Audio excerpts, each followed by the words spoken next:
کبھی سوچا ہے اگر اس امت کا آخری سہارا بھی کمزور پڑ جائے تو پھر امت کا حال کیا ہوگا؟ علماء یہ وہ لوگ ہیں جن کی زبانوں پر قرآن بولتا ہے، جن کے سینوں میں دل کی روشنی جلتی ہے۔ اگر وہ نہ ہو تو ہمیں کون بتائے کہ راستہ کون سا ہے؟ آج لوگ شکایت کرتے ہیں کہ حالات خراب ہے، اخلاق گر گیا ہے، روح میں برکت نہیں رہی۔ اگر سچ پوچھو ہم نے اپنے علماء کو کب سنا، کب وقت دیا، کب ان سے سیکھا؟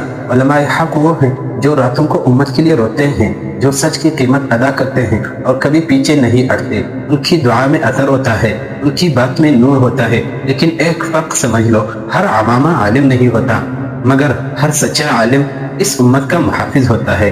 اس کی غیرت، اس کی دعا، اس کا علم سب ہمارے لیے ڈال ہے۔ اگر ہم چاہتے ہیں کہ ہمارے گھروں میں سکون آئے، ہمارے بچوں کی تربیت درست ہو اور ہمارا ایمان مضبوط رہے تو اپنے علماء کے قریب ہو جاؤ، ان سے سیکھو، ان کی بات سنو۔ یہ لوگ دنیا نہیں آخرت کی طرف بلاتے ہیں۔ علماء چراغ ہیں اور چراغ کا کام ہے کہ اندھیروں کو چیر دے، بس ان کی روشنی سے فائدہ اٹھانا سیکھ لو ورنہ اندھیرا کبھی ختم نہیں ہوگا۔